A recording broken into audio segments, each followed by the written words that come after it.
You've known me for a good few years now, and all that time I've been researching the Brehon law, maybe 6 or 7 years, and I think you noticed that I'm not doing it just because it's an interesting subject and I want to learn more about Irish history. That's great, that's cool, but it's because I started to realise that some of these principles from this much earlier system could be used today to help us in how we plan our society and how we plan our interactions, how we interact with each other in society. So just give you 3 quick examples of principles that I've come across in the Brehon law that could be used today or could make a better society if they were used today. I think the first one of these would be judicial market opening.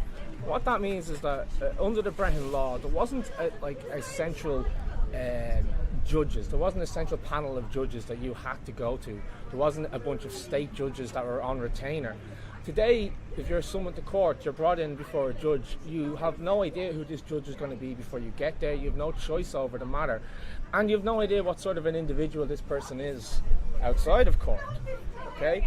And as a plaintiff or a defendant, you have really no recourse who your judge is, except as if they're biased or something like that.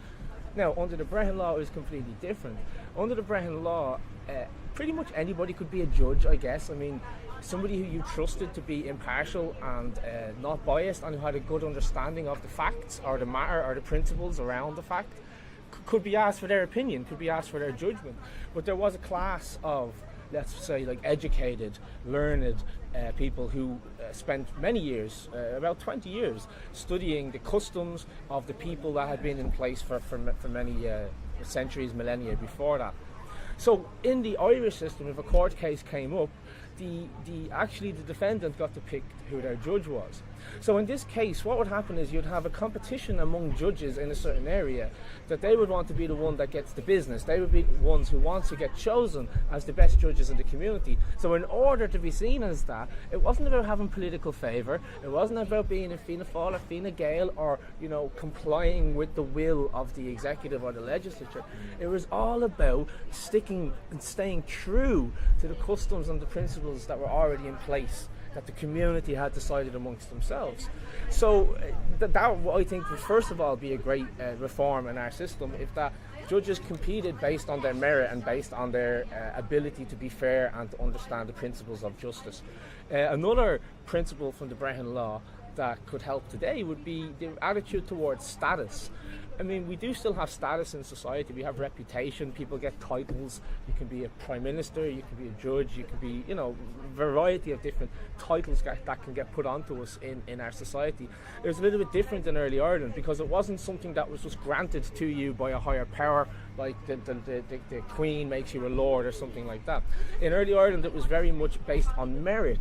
You were a judge. You were a poet. You were an artist or a musician by the virtue of the fact that you were brilliant at that craft. You spoke for yourself. It wasn't title so much as reputation, which is a lot more important.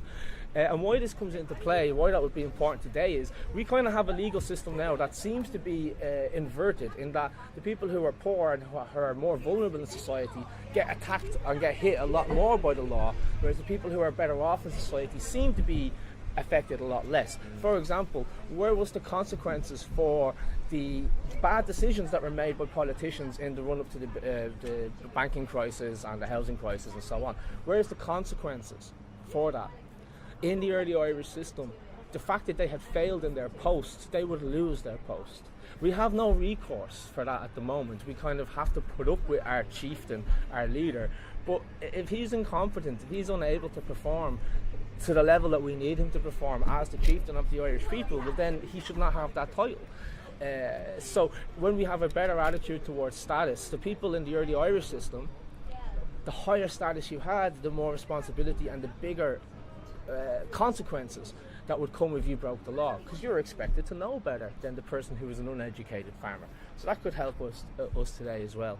And the third way that is actually, you see this happening today in the legal world, especially in terms of like jurisprudence and legal journals, that a lot of legal thinkers are starting to move towards the benefits of what's called restorative justice.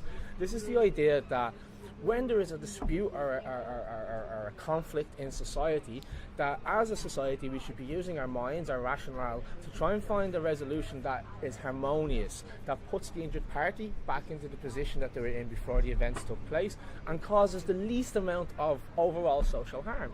We have a system today that's the complete opposite of that, where we take somebody who's committed offence, we put them into prison, we remove them from society, we remove their skill, their life, their contribution, their happiness, and put it in a box, and then we let them back out and we expect them to be well-adjusted members of society.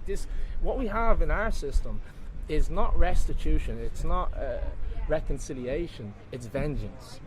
We have a system where it's okay that vengeance is institutionalized. We say an eye for an eye, a tooth for a tooth today in our system, but what we do is we outsource that responsibility to the state. And the state steps in and says, you hurt his eye, so we want your eye. You hurt his tooth, so we want your tooth. There's no real benefit for the person who's been injured. For the injured parties. And the interesting thing is this idea of the state stepping in as an injured party or a third party, or the church, which originally how this all started, would have been a completely alien concept to the early Irish. How can somebody who's not an injured party claim to be an injured party?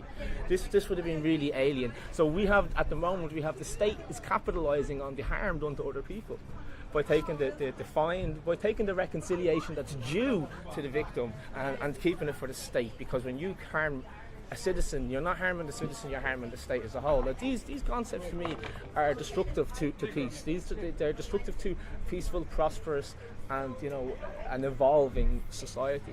So it's ironic that by looking back to the past, maybe 2,000 or 3,000 years, we can get principles that can guide us today, that we can evolve from this idea of having institutionalized vengeance. We can start to look at crime maybe more as a social illness, more as an economic problem, more as something that we should take a holistic approach to, not something that we should be brushing under the carpet and locking people in prisons for.